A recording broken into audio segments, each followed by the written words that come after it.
खड़ी है कराता योग महिमा हो। योग महिमा कभी कम न होगी। मेरे प्यारो बनो राज योगी। जिंदगी में परम शांति होगी। मेरे प्यारो बनो राज।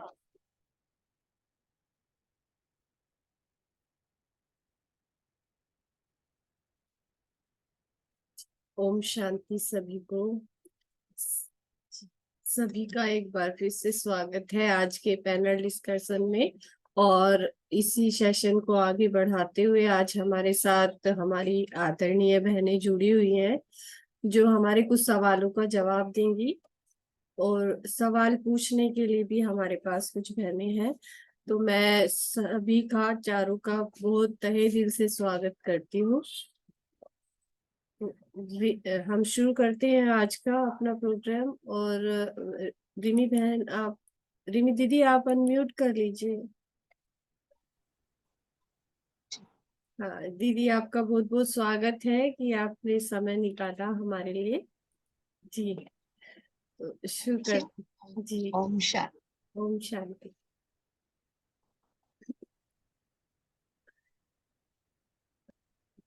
एक सेकंड बस।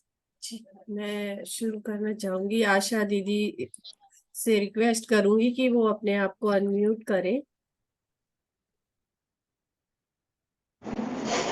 हाँ, ओम शांति दीदी। ओम शांति मेरा दीदी। क्वेश्चन है कि सम्मानधारी कैसे बने रहे ताकि पूरा दिन स्मृति में रहे और हम सम्मान में टिके रहें। ओम शांति। देखिए, बाबा ने हमें सबसे बड़ी जो गिफ्ट दी है ना, वो स्वमान की दी है। मुझे लगता है कि मेरा अपना अनुभव है कि जब मैं ज्ञान में आई तो मुझे सबसे अच्छी चीज जो लगी, जो सबसे पहले जो जैसे स्ट्राइक करती है ना, वो ऐसे लगा कि बाबा हमारा मान कितना बढ़ाते हैं। हम अपने आप को कई चीजों में अच्छा समझते हैं, वो लौकिक रूप से, लेकिन वो भी बहुत छोटी होती हैं और उनमें भी हम अपने आप को कई बार छोटा भी मान लेते हैं। लेकिन बाबा हमें बहुत ऊंचा उठाते हैं और वो जो सम्मान हमें देते हैं वो एक ऐसा सम्मान है जो हमें स्वयं को देना होता है। वो किसी और को नहीं देना, किसी और ने हमें नहीं देना, वो स्वयं को स्वयं ने देना है। और एक तो इसका ये मीनिंग निकलता है। और मुझे जो समझ आया, जो कि बहुत ही इंटरेस्टिंग था, जो मुझे लगा कि जब मैंने ऐसे सोचा तो मुझे लगा कि इसका मीनिंग तो बहुत ही अच्छा है कि स्वयं को क्या मान लेना। मतलब हम अपने आप को क्या मान लें। हम जैसे अपने आप को अगर अच्छा इंसान मान लेते हैं तो हम वैसे ही हमारे कर्म होने शुरू हो जाते हैं, नॉर्मली भी बात करते हुए। तो हम जो स्वमान लेते हैं तो हम उसे स्वयं को मान लेते हैं, तो हमें उसकी कीमत और वैल्यू पता चलती है। और वो ऐसे लगता है जैसे वो एक कोई विशेषता है जो हमने अपने आप को मान लिया और वो धारण हो गई। अब ये तो हुआ उसका अर्थ और उसका महत्व, आप कह सकते हैं। लेकिन इसे हम अपने आप में हमेशा रखें, इसमें इस स्मृति में टिके रहें, इसके लिए तो बाबा हमें युक्तियां बताते हैं, जो भी मैं अपने अनुभव से ही शेयर करूंगी। क्यों, मुझे शुरू से ही मनोविज्ञान में बहुत इंटरेस्ट था। तो जब मैं ज्ञान में आई तो मुझे लगा बाबा तो सबसे बड़ा मनोवैज्ञानिक है। वो सर्जन कहते हैं, हम डॉक्टर कहते हैं, लेकिन उन्होंने कैसे समझा है हम मनुष्यों के मन को, कि हम अपने मन के साथ हम समझते हैं हम उसके गुलाम हैं। एक्चुअली बाबा हमें सिखाते हैं हम तो उसके मालिक हैं। और हम कैसे मालिक बनते हैं, वो है स्वमान से। तो हम उससे अपने कॉन्फिडेंस लेवल को बढ़ाते हैं। और जो कर्म हम बाबा हमें करवाना चाहते हैं, हमारे श्रेष्ठ कर्म बनाना चाहते हैं, हमारा चरित्र श्रेष्ठ बनाना चाहते हैं, तो वो स्वमान हमें देते हैं कि वो हम मान ले कि वो हैं। और हमारे अपने आप वो कर्म उसी अनुसार होने शुरू हो जाएंगे। तो मुझे ये लगा कि ये तो बहुत अच्छी बात है, लेकिन वही जो हम सब कहते हैं कि हम दिन भर में अपने कार्य में ऐसे लग जाते हैं कि वो हम भूल जाते हैं। लेकिन इसके लिए कई युक्तियां जो मैंने लगाई और जो तो वो मैं आपसे शेयर करूंगी कि उसको मैंने लिख कर लिखा रखा। सबसे पहले स्वमान जो भी है, चाहे वो आज के लिए रख रही हूँ, चाहे वो एक आने वाले 10 दिनों के लिए या महीने के लिए जो भी प्लान है, उसको मैंने लिख कर अपने सामने, चाहे वो एक फ्रिज है उसके ऊपर मैग्नेट से लगा लिया, कबर्ड है तो उसके ऊपर टेप से चिपका लिया, जो कि मुझे चलते फिरते आते जाते वो नजर आता रहे। तो उससे बहुत इम्पैक्ट पड़ा, क्योंकि वो एक हमारा माइंड ना एक तरह का कैमरा होता है, कंप्यूटर कहते हैं ना हम, तो वो फोटो ले लेता है। अब वो जो फोटो हमारे दिमाग में रहती है तो प्ले करती रहती है। तो ये एक जो युक्ति थी इसने मुझे बहुत हेल्प किया। फिर मैंने मनोविज्ञान में भी पढ़ा था कि इसको हम बार बार कोई चीज को लिखते हैं, जैसे इंग्लिश में एफर्मेशन कहते हैं, कि मन को एक ऐसा सिग्नल देना कि वो बार बार जब हम लिखते हैं तो वो हमारा मन मानना शुरू कर देता है। तो मैंने उसे लिखना शुरू किया। जैसे सूरज भाई भी आप सुनेंगे उनकी क्लास, तो वो बताते हैं कि स्वमान को बार बार लिखो। आप 101 बार लिखो, आप 21 बार लिखो, इतनी बार लिखो। तो वो भी मैंने किया।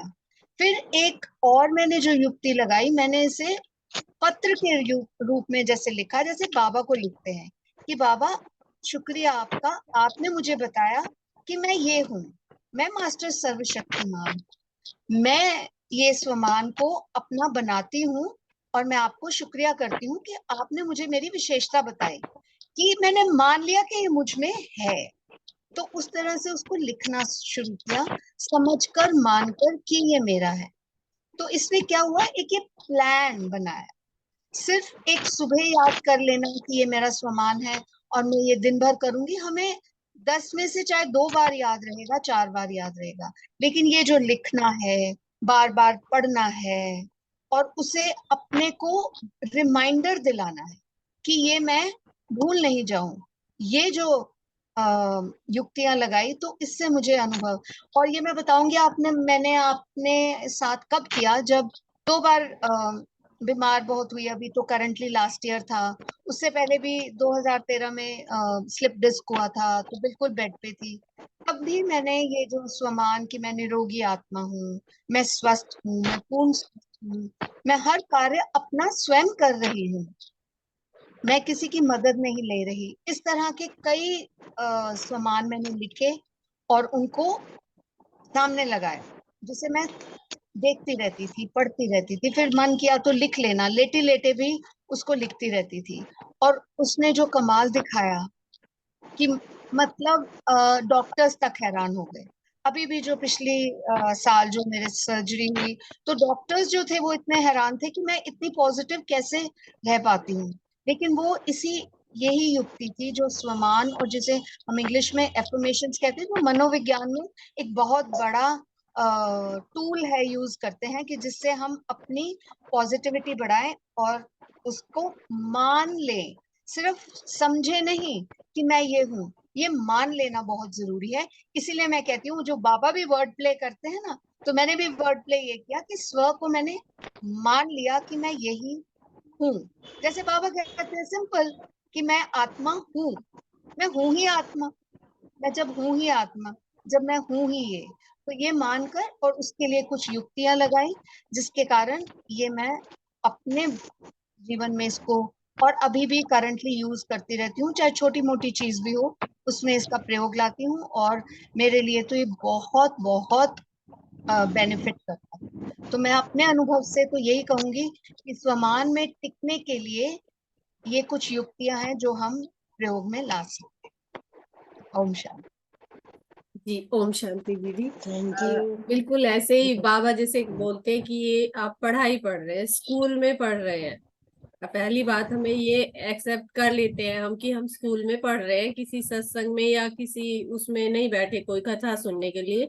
तो स्कूल में भी क्या होता है, यही होता है स्कूल में कि बच्चे को पहले कोई चीज पढ़ा रहे होते तो उसको बार बार वो रिपीट कराते, बार बार लिखवाते हैं, आप लिख के लाओ, 10 पेज लिखो, 20 पेज ये चीज लिखो। क्यों लिखवाते? क्योंकि वो लिखते लिखते वो डबल बार हमारे माइंड में सेट हो जाती है वो चीज। बिल्कुल और बिल्कुल। दूसरा, जब अब बड़ी बड़ी क्लास में, ग्रेजुएशन में या उसके बाद भी बच्चे कोई तैयारी किसी चीज की कर रहे होते हैं, तो मैंने नोट किया है कि वो बच्चे भी अपने रूम का एनवायरनमेंट या इस तरह से रूम को सेट रखते हैं कि कहीं पे मैप लगा दिया, कहीं पे कुछ लिखी हुई चीजें लगा दी।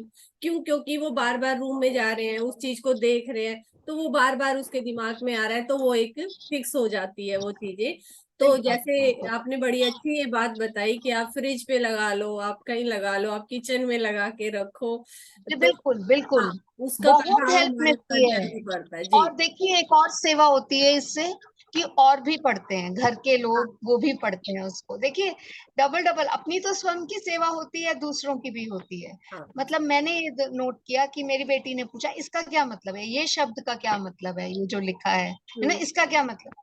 अब देखिए किसी तरह भी छोटे छोटे बीज तो ऐसे ही डलते हैं ना, हाँ जी। अपनी तो कर ही रहे हैं और दूसरों की भी करें। और मैं प्रोफेशनली भी यूज करती हूँ कि जब मैं बच्चों को पढ़ाती हूँ तो ये पॉइंट उनको रिपीटेडली और ये समझाती हूँ कि आपका माइंड कंप्यूटर है, उसमें एक कैमरा फिक्स है। जी। हाँ, और आप उसके फोटो ले लो। और मैं उनको यही बोलती हूँ कि एग्जाम टाइम में कभी याद ना आए तो आंखें बंद कर उसको इमेजिन करो, उस पिक्चर को याद करो, और आपको वो लाइन याद आ जाएगी, वो शब्द याद आ जाएगा, वो सब किया हुआ याद आए। तो मैं कह रही हूँ ना कि बाबा तो हमारा सबसे बड़ा मनोवैज्ञानिक है। वो जी। उसके जो हमारे को जो ज्ञान मिलता है तभी तो वो सबसे टॉप मोस्ट है, और वो हमें टॉप मोस्ट बनाता है। तो इसीलिए ये जो चीज है एंड प्रैक्टिकल, बाबा का ज्ञान बिल्कुल प्रैक्टिकल है। ये सबसे अच्छी बात मुझे लगती। मुझे तो बहुत इंटरेस्टिंग लगा था जब मैं ज्ञान में आई थी, मैंने कहा ये तो खेल खेल है जैसे, है ना। कई जी। लोग कहते हैं सीरियस है, मैं तो इसे खेल की तरह लेती हूँ। और ऐसे करती हूँ जैसे कुछ कुछ यूज करते रहे, कुछ कुछ थोड़ी थोड़ी युक्तियां, फिर उनका रिजल्ट मिलते हैं तो बहुत अच्छा लगता है। ऐसा लगता है वाओ। और फिर किसी के साथ शेयर करो, अनुभव शेयर करो, ये मैंने किया। जैसे उस दिन हम कुछ मुरली में आया तो मैंने और अदिति बहन ने कहा कि ये अशरीरी ड्रिल की बात की, तो आज ना हम पूरा दिन में इतनी बार करेंगे, है ना, 10-15 बार हम करेंगे और याद रख के एक दूसरे को बताएंगे। तो हम अगले दिन बोला, मैंने कहा मैंने इतना कर लिया, कहते आज मैं बहुत बिजी रही, आज मैं नहीं, लेकिन हम करेंगे। तो अब देखिए ना, हम शेयर करके एक दूसरे के साथ इस चीज को प्रयोग में लाएंगे तो अपना भी है और सबका सम्मान भी बढ़ेगा और दूसरों का सम्मान भी बढ़ेगा, हाँ जो जी। बाबा चाहते हैं। हाँ, वो चीजें मैं भी नोट करती हूँ कि मैंने भी जैसे बाबा की फोटो और कुछ चीजें किचन में लगाई हुई है कि बाबा कहते हैं खाना बनाते समय याद रहे, क्योंकि ऐसे तो याद नहीं रहता। लेकिन बिल्कुल गैस के पास ही मैंने छोटी सी दीवार पे हाँ लगाई हुई है कि जब भी मैं कुछ हाँ, बनाऊं तो फोटो देखूंगी तो जरूर याद आएंगे बाबा ना। हाँ, बिना कुछ बिल्कुल लगाए है, बिना कुछ तो हो सकता है मैं भूल जाऊं। तो मैंने फ्रिज भूल जाए। पे, रसोई में, रूम में, जी कहीं जी। कहीं ये चीजें छोटी छोटी लगा के रखी हुई है ताकि मेरी याद हम्म, बनी रहे, बाबा के साथ कोई बनी। ना कोई, हाँ, जुड़ाव रहे, हम अलग ना हो उस चीज से। देखो ना, हम हमें बाबा कितना समझदार बनाते हैं। देखो हम जी। अपने आप अपना ये नहीं, हम डिपेंडेंट नहीं है, बाबा हमें सिखाते हैं, पढ़ाते हैं और हम उसे प्रयोग में लाते हैं, जो बाबा चाहते हैं कि जी। इम्प्लीमेंट करो उनको धारण। और आपके अपने अनुसार आप कुछ भी कर सकते भी, हाँ जी। जो जी। आपके लिए वर्क करे। मेरे अनुभव ये थे इसलिए मैंने आपके साथ, हो सकता है किसी और का कुछ और भी अच्छा अनुभव हो नहीं, ये इसके बारे में। टिप्स जो आपने बताए बहुत उपयोगी है, मैंने खुद पे भी ट्राई किया हुआ है ऐसे। तो बहुत काम आती है, ये छोटी छोटी चीजें ही हैं लेकिन। और दूसरा भी हाँ कोई आता है तो वो पूछता है ये आपने क्यों लगा रखा है, या ये क्या हाँ है, क्या चीज है, ये क्या क्या लिखा हुआ है। तो दूसरों को फिर बताते तो वो शुरुआत भी हो जाती है एक तरह से, उनको परमात्मा का ज्ञान देने का कोई ना कोई हमें हाँ पॉइंट मिल जाता है एक तरह से। हाँ हाँ, बिल्कुल बिल्कुल। जी, धन्यवाद एब्सोल्युटली। दीदी, बहुत अच्छे से आपने क्लियर किया। बाकी आशा दीदी, आप कुछ कहना चाहते हैं? बहुत बहुत अच्छा आंसर दिया। आपका धन्यवाद। बहुत बहुत धन्यवाद दीदी। Welcome, most welcome. तो अभी हम चलते हैं लक्ष्मी बहन के पास, और दीदी भी हमारे लिए कुछ एक क्वेश्चन लेके आई है।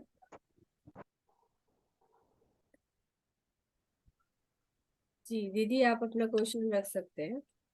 ओम ओम शांति। शांति। जी ओम शांति। मैं म- ओम शांति। मैं मधु बहन से पूछना चाहती हूँ कि हर कोई भी काम करते हुए जैसे हमें मुश्किल लगता है, वो सहज हो जाए, मुश्किल ना लगे, तो उससे कैसे छूट सकते हैं?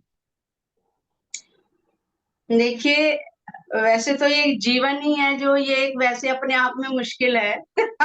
आजकल सबका जीवन जो है बहुत मुश्किलों से भर गया है, मुश्किलें ही मुश्किलें हैं, तो आसान कुछ भी नहीं है। परंतु हम इस जीवन को एक खेल की तरह ले लें, एक सुंदर खेल की तरह ले लें, तो इस बात को हम स्वीकार कर लें, तो जीवन में आने वाली हर मुश्किल का हम सामना एक खेल की तरह ही कर पाएंगे। तो देखो, हमारा जो जीवन है, जी भगवान ने जीवन दिया है, तो इसके साथ सुख दुख, जय पराजय, लाभ हानि, निंदा स्तुति, तो ये सब हमारे साथ ही जुड़ गए जीवन के साथ।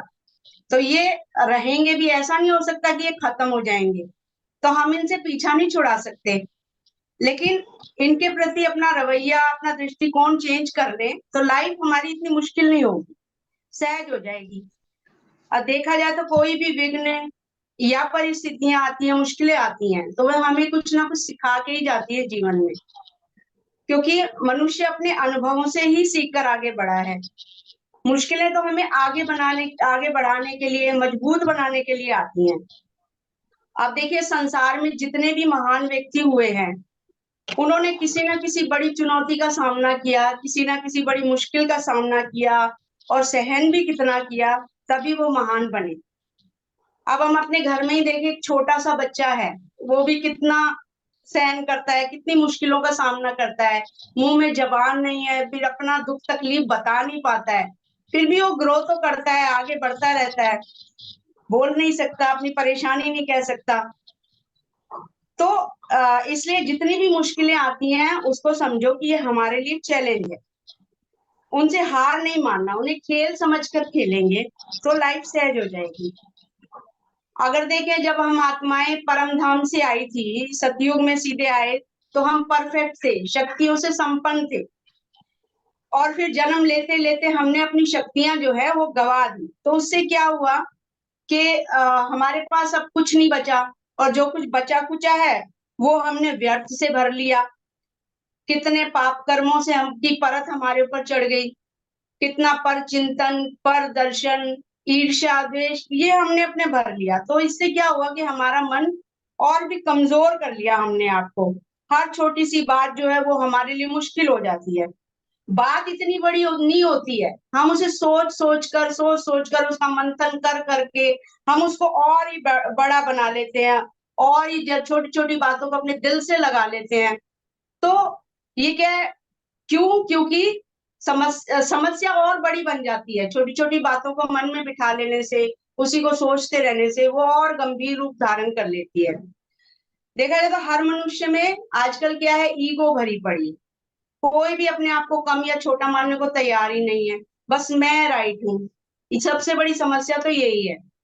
तो इन सब परेशानियों का कारण तो ये है, लेकिन इनका निवारण कैसे करें हम, क्योंकि अब समस्याएं हैं हमारी हैं, तो समाधान भी हमें ही खोजना पड़ेगा, नहीं तो मुश्किलें इतनी बढ़ जाएंगी कि फिर हमें डिप्रेशन जैसी या और भी कितनी गंभीर बीमारियां हमको लग जाएंगी, उनसे हमें जूझना पड़ेगा।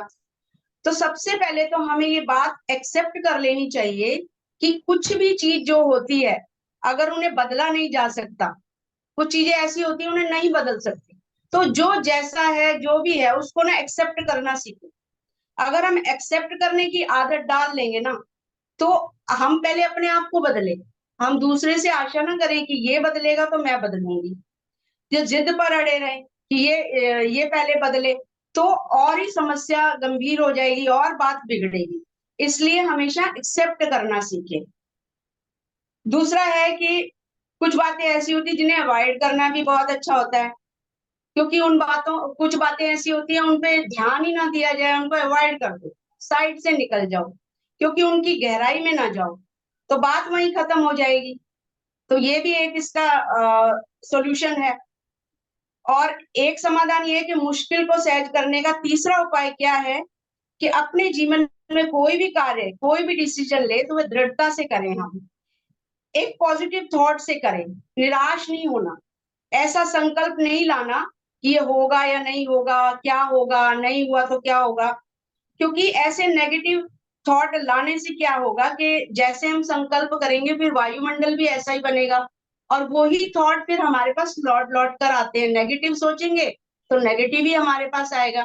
तो हम अपना पूरा कॉन्फिडेंस से जो कार्य कर रहे हैं ना, उसको पूरा कॉन्फिडेंस से करें और एक पॉजिटिव थॉट दें अपने आप को, क्योंकि हम हैं भगवान के बच्चे और हम हैं अधिकारी आत्माएं।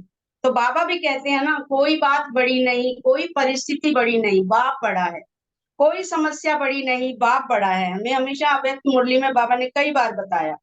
और जब अब सर्वशक्तिवान हमारा साथी है, हमारा बाप है, तो हम भी तो मास्टर सर्वशक्तिवान है, हम भी तो शक्तिशाली हैं। हम क्यों अपने आप को कमजोर समझे? तो हम अपने मन के सारे बोझ उन्हें सौंप दें, सारी परेशानियां उन्हें दे दें, तो क्या वह हमारी मदद नहीं करेगा? सच्चे मन से अगर उन्हें याद करेंगे तो कोई ना कोई हल जरूर निकलता है। अब जैसे लौकिक में भी हमारे माँ बाप हैं, हम परेशान होंगे, उनके बच्चे परेशान हो तो कोई माँ बाप अपने बच्चों को परेशान देखेगा क्या? तो इसी प्रकार से हम उनको जब पिता मानते हैं तो अपनी सारी समस्याएं हम उनको दें, तो कोई ना कोई वो हमारे लिए मदद जरूर करेंगे। तो वो हमें परेशान नहीं देख सकते थे। और फिर जब हम मेडिटेशन करते हैं तो अपने मन की शक्ति से, शिव बाबा की मदद से जब हम औरों को इतना सकाश देते हैं, तो क्या अपनी परेशानी नहीं बदल सकते? तो इसलिए बाबा पर पूरा निश्चय रखें कि वह मेरा है, वह मेरे लिए है, कुछ भी करेंगे, सफलता मेरा जन्म सिद्ध अधिकार है। और हम सर्वशक्तिमान बाप के शक्तिशाली बच्चे हैं, हम कमजोर नहीं हैं। ऐसे अपने मन को मजबूत बनाएं, क्योंकि कमजोर मन ही जो है वो समस्याओं को रचता है। कमजोर मन में ही सारी मुश्किलें पैदा होती हैं, और ये ऐसे विचार जब हम करें वो पूरे वातावरण में फैलेंगे। अगर कमजोर संकल्प लाएंगे तो वही वाइब्रेशन हमारे पास लौट कर आएंगे। तो इसलिए जब हम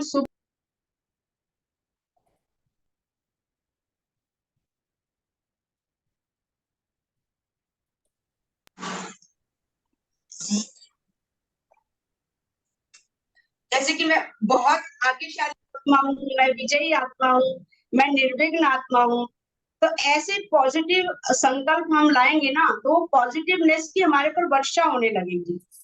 तो और अपने जीवन में हम, एक बात और है कि अपने जीवन में हम जितने भी पुण्य कर्म कर सकते हैं ना, हमें पुण्य कर्म करने चाहिए। हम किसी का भी कल्याण कर सकते हैं, तो इस प्रकार से क्या होगा कि हमारे पुण्य कर्मों का खाता जो है वो बढ़ेगा।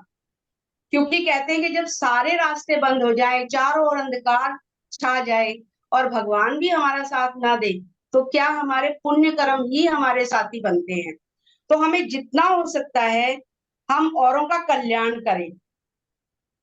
और फिर क्या है कि हम इसलिए जब मन कर्म वचन से जितना भी हम किसी का कल्याण कर सकते हैं वैसे करना चाहिए। और मेडिटेशन से हमें प्रकृति को भी सकाश देना चाहिए। रात को सोने से पहले दिन भर में हम जितने लोगों से संपर्क में आए, उनसे हमें सोचना, देखना है कि हमने किसी का दिल तो नहीं दुखाया, किसी से कुछ गलत व्यवहार तो नहीं किया।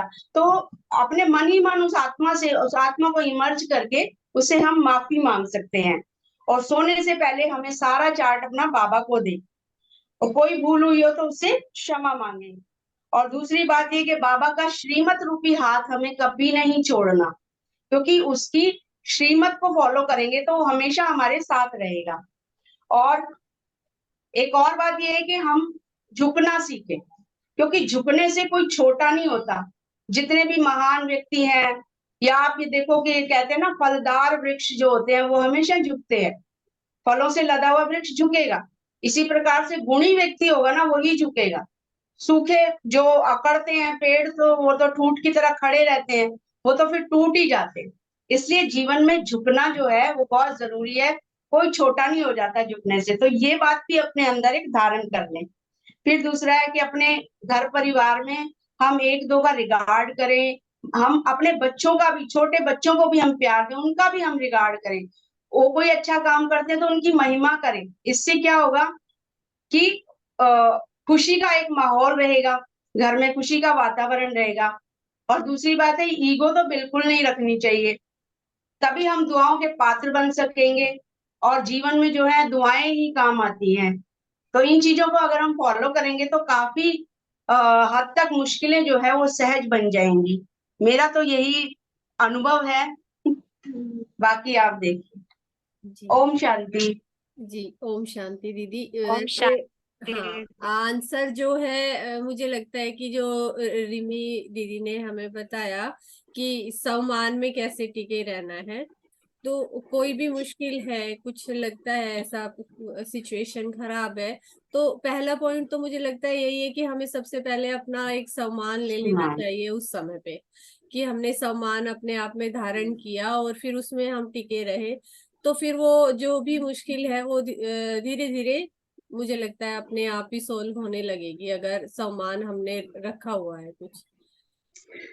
अगर हम मुरली को ध्यान से पढ़े तो सारी मुश्किलों का जो सॉल्यूशन है बाबा की मुरली के अंदर ही आ जाता है।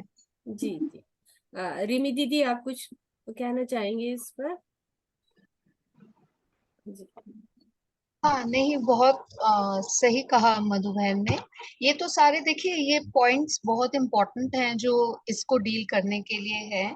लेकिन जो क्योंकि ये बहुत सारी चीजें हैं जो हमें चाहिए, लेकिन जो मेन है हमारा एटीट्यूड जो है ना, उसको हम कैसे समझते हैं कि वो हम उसको लेते किस तरह से। कोई प्रॉब्लम जैसे परेशानियां आती हैं तो हम उन्हें लेते किस तरह से है। तो जैसे आपने कहा कि अगर हम स्वमान में रहते हैं तो हम उस परेशानी को उस नजरिए से अगर देखते हैं कि वो ये बहुत बड़ी है या इसको हम कैसे कर पाएंगे, तो हम पहले ही दिलहार हो जाते हैं। तो जो कि जो हमें पावर चाहिए ना, जो बल चाहिए, उसके लिए हमें पहले नजरिया बदलना पड़ता है। देखिए, कई बार हम किसी लौकिक से भी बात करते हैं तो वो यही कहते हैं कि देखिए, आप ये बातें करते हैं ना, ये फिलॉसफी है, ये बहुत बड़ी बड़ी बातें होती हैं, जब परेशानियां आती है तो ऐसे नहीं होता। तो मैं इसलिए आपको बता रही हूँ क्योंकि आई फील कि हम अगर जो ये ज्ञान हम अगर ले रहे हैं तो हम इस तरह से उनको बता सके अपने एक्सपीरियंस से कि हम इसको ऐसे कैसे डील कर पाते हैं, हम कैसे इस ज्ञान को प्रयोग करते हैं और उसको अपने से बड़ा नहीं होने देते। जैसे बाबा ने अभी कुछ दिन पहले की मुरली में बोला था, स्वस्थिति को की शक्ति को जो है बना के रखना है। स्व की स्थिति ही सब कुछ है। अगर हमारी स्व की स्थिति हिलती है तो बड़ी हो ही जाती है। तो सबसे इम्पोर्टेंट है स्व की स्थिति। तो जैसे आपने कहा नंदिता बहन कि हम जब स्वमान लेते हैं ना, तो हमारी जो स्व की स्थिति है वो ऊपर उठ जाती है। जब हम वो ऊपर उठ जाती है तो हमें ये चीजें उतनी मान्य नहीं लगती जितनी बाकी लोगों को लगती है। तो ये मैंने नोटिस किया कि वो उनको हम जरा सी बात कहते हैं तो वो कहेंगे, आप कर लेते हो ना, हमसे नहीं होता। आप सोच लेते हो ना, हमसे नहीं होता। वो सिंपली यही बोलते हैं। तो मैं उनको हमेशा कहती हूँ कि इतनी इसको आप छोटा करो ना। आप इतनी बड़ी बात को जो समझ रहे हो वो आपने अपने मन में उससे भी बड़ी बना ली, उससे भी बड़ी बना ली है। तो हमें ये ज्ञान ये सिखाता है कि जो जैसा है पहले तो उसको स्वीकार करना है, पहले स्वीकार करना है, फिर अपने बल और अपनी शक्ति को भी स्वीकार करना है कि मुझ में भी कुछ है, मैं इस जीवन को जिया है, मेरा अनुभव है, मुझे समझ आती है, मैं इतना भी वो नहीं हूं कि मुझे ये करना नहीं आए। हम कई बार अपनी सेल्फ एस्टीम, वही जो कहते हैं ना, स्व का मान इतना नहीं रखते तो हम कर देते हैं। तो ये स्व की स्थिति ही सबसे बड़ी चीज है जिसे हम इन चीजों से अपने आप को जैसे कहते हैं ना एलिवेट कर सकते हैं, ऊपर उठाएंगे। तो जैसे ऊपर से चीज छोटी ही नजर आती है। और ये फिलॉसफी नहीं है, ये प्रैक्टिकल है। मैं हमेशा सबको कहती हूँ फिलॉसफी नहीं है, ये प्रैक्टिकल है। हम इसे प्रैक्टिकल में फील करते हैं तभी हम इतने कॉन्फिडेंस से बोल पाते हैं। जी, क्योंकि हमने वो चीजें अनुभव कर ली है ना, तो वो हमें लगता है। अब जो सामने वाला है, उस जो कह रहा है कि नहीं आपके लिए इजी है, अब उन्होंने उस चीज को अनुभव ही नहीं किया है जीवन में, तो इसलिए उनको थोड़ा और मुश्किल लगता है कि नहीं ये तो फिलोसफी है, ये ऐसा होता नहीं है। तो हाँ, कई बार हमारे अनुभव हम किसी को बताते हैं कि मुझे भी ये सिचुएशन आई थी तो मैंने इसको ऐसे हैंडल किया। जी बिल्कुल, बिल्कुल। मैं तो अपने स्वास्थ्य के बारे में जो भी जिससे भी होता है तो उनके साथ यही अनुभव शेयर करती हूँ कि मैंने उसको किस तरह से किया, कि हम भी आपके जैसे ही हैं, कुछ कहीं और नहीं चले गए, किसी और एरिया में नहीं चले गए कि हमारे को ये सब कुछ अफेक्ट नहीं करता है, ऐसे बात नहीं है। लेकिन हम सिर्फ अपने नजरिए को उस तरफ जाने नहीं देते, इतना नेगेटिव सोचने, जितना है उससे बड़ा नहीं बनाते। सबसे बड़ी बात जो है उससे उससे उसको, और लौकिक में सब लोग उसे बहुत बड़ा बना लेते हैं। एक छोटा सा, उस दिन मैं किसी से बात कर रही थी, हमारे बच्चे का एडमिशन स्कूल में, अब वो इम्पोर्टेंट है, मैं मानती हूँ कि एक, लेकिन उसे इतना बड़ा, क्योंकि वो प्रेस्टीज इशू बना लेते हैं। जैसे अभी मधु बहन ने कहा, तो ईगो इतनी बड़ी होती है कि वो उसको स्वीकार ही नहीं कर पाते कि हमारा बच्चा क्यों नहीं हो सकता। जब पड़ोसी का हो सकता है, रिश्तेदार का हो सकता है, तो हमारा बच्चा क्यों नहीं हो सकता। तो वो ये छोटी, मतलब छोटी ही है, छोटा है बच्चा, अभी उसको स्कूल जाना है, मतलब उसको इतना बड़ा क्या बना लिया कि वो पता नहीं डॉक्टर ही नहीं बन पाएगा, या जो हम चाहते हैं वो नहीं बन पाएगा। तो वो एक, ये जो एक होता है ना, इसको बोलते हैं कि दूर का चश्मा और पास का चश्मा, वो ऐसे लगा लेते हैं कि उन्हें सब चीजें बड़ी बड़ी नजर आती है। जी वो चीज है। जी, धन्यवाद दीदी। दोनों दीदियों का बहुत बहुत धन्यवाद कि उन्होंने अपना समय हमें दिया, और जो दीदियाँ क्वेश्चन लेके आई उनका भी धन्यवाद कि हमें उस पर चिंतन करने का मौका मिला। जी बहुत बिल्कुल बिल्कुल, और आप सबका भी धन्यवाद। आप हमें मौका देते हो अपने अनुभव शेयर करने के लिए, हमें भी सेवा का मौका मिलता है इसी तरह से। Thank you so much. बाकी किसी और को कुछ पूछना है तो पूछ सकते हैं। अभी हमारे पास है 5 मिनट। दोनों दीदियों से अगर किसी को कुछ पूछना है तो अनम्यूट कर सकते हैं अपने आप को। आशा दीदी, आपको कुछ पूछना है इस बारे में? नहीं, आंसर सही था, जी सही है, सेटिस्फेक्शन। देखिए, हमें एक दूसरे के अनुभव सुनकर ना एक तरह की प्रेरणा मिलती है, बल मिलता है, वो ही बहुत होता है। क्योंकि देखिए, समझ तो सबको है, हम कोई नई बात नहीं कर रहे थे, जो मधु बहन कह रही कोई नई बात नहीं कर रही है, हम लोग सब वही सुनते हैं, समझते हैं। सिर्फ एक अनुभव की अथॉरिटी बनाता है बाबा हमें, जब हमें एक कोई सिचुएशन आती है, परिस्थिति आती है, और हम उससे निपटते हैं। कई बार हम उतना अच्छी तरह नहीं भी कर पाते, ऐसी बात नहीं है, जैसे हम सोचते हैं हम कर पाएंगे, नहीं भी कर पाते, कई बार अपनी अपेक्षा से भी ज्यादा अच्छा कर पाते हैं। जैसे मैं आपको बताऊंगी कि जब मैं हॉस्पिटल में थी, तो मुझे लग रहा था कि मैं शायद शरीर के दर्द को इतना सह नहीं पा रही हूँ। हाँ ठीक है, मैं रो नहीं रही, बोल नहीं रही, लेकिन, और अपने से मुझे ये था कि शायद नहीं। लेकिन मैं इतनी हैरान हुई कि जब डॉक्टर ने मुझे बोला कि आप जैसे तो पेशेंट हमें कभी मिलते ही नहीं है, जो इतने, जब उनसे पूछे तो वो पहले मुस्कुरा कर बोलते हैं, चाहे कितनी भी दर्द में हो। अब ये मैं आपको बता रही हूँ कि अपने अनुभव से, कि मुझे नहीं लगा कि मैं ये कर पा रही थी, लेकिन उन्होंने कहा। तो कई बार हम भी अपने आप को ना अंडरमाइन कर लेते हैं कि हमने ये किया है कि नहीं किया, तो वो, हम भी परिस्थितियों में कई बार ऊपर नीचे जाते हैं, ऐसी बात नहीं है। लेकिन एक दूसरे का अनुभव सुनकर हमें प्रेरणा मिलती है, बल मिलता है। और इसीलिए मैं आपके इस प्रोग्राम के लिए आपको हमेशा शुभकामनाएं देती हूँ कि हम एक दूसरे से, देखिए सेंटर में मिलते हैं, कभी इतना समय नहीं मिलता है ना, इतनी शेयरिंग करें, तो एक अच्छा मीडियम है, एक अच्छा प्लेटफॉर्म है, जहां हम आपस में एक से छोटी छोटी बातों का भी अनुभव अगर हम लेन देन करते हैं, तो एक दूसरे की मदद है, हम सहयोग देते हैं। बाबा तो कहते हैं सहयोगी बनो और आगे बढ़ो, तो बस हम वही कर रहे हैं। जी दीदी, जब ये शुरू किया था प्रोग्राम तो वो तो बाबा ने कराया अपने आप ही, लेकिन जब मैं भी ज्ञान में आई थी तो मुझे भी ऐसे लगता था, क्योंकि क्लास के बाद तो किसी से कोई बात करने का टाइम होता भी नहीं है। तो मैं ये सोचती, जो पुराने हैं, इतने टाइम से चले आ रहे हैं, तो उनसे थोड़ी बातचीत की जाए कि भाई कैसा है, क्या अनुभव रहे हैं उनके। तो ये मुझे माध्यम थोड़ा ठीक लगा कि यहाँ हम कर नहीं नहीं, सकते हैं इस चीज को। बहुत अच्छा है, जी बिल्कुल बिल्कुल बहुत अच्छा है। क्योंकि सच में हम आपस में इतनी बात नहीं, और अगर आप एक टॉपिक ले लेते हो तो उससे रिलेटेड कुछ भी। और मुझे इतना अच्छा लगा क्योंकि मैं शुरू से ही ये स्वमान मैंने लेना शुरू से किया था। और जब बाबा ने मीठे बच्चे कहा था तो मैंने वही स्वमान ले लिया था कि मैं हुई मीठा। जी। मैं हुई मीठा बच्चा। जैसे हम बच्चे को सिखाते हैं ना तो बच्चा भी मानना शुरू कर लेता है, तुम तो अच्छे बच्चे हो, तुम तो बहुत अच्छे हो, है ना। तो वो उसको वो मानना शुरू कर देता है कि मैं हूं ही अच्छा। तो मुझे तो स्वमान, मुझे लगा देखो बाबा अपने आप वही टॉपिक देते हैं, देखो ना, निमित भी हाँ तो वैसे ही बना बिल्कुल। है। हाँ बिल्कुल, हाँ जी। वही टॉपिक देते हैं जो कि आप पर बहुत, आप उस पर पूरा जैसे कहते हैं ना कि खरे उतर सको, अपनी हाँ जी। तरफ से पूरा खरे उतर सको। तो बाबा का तो शुक्रिया है ही और आप सबका है ही, बिल्कुल उसके साथ साथ। योगी ठीक। शांति योगी चलिए अभी 2 मिनट बाबा को याद कर। आज योग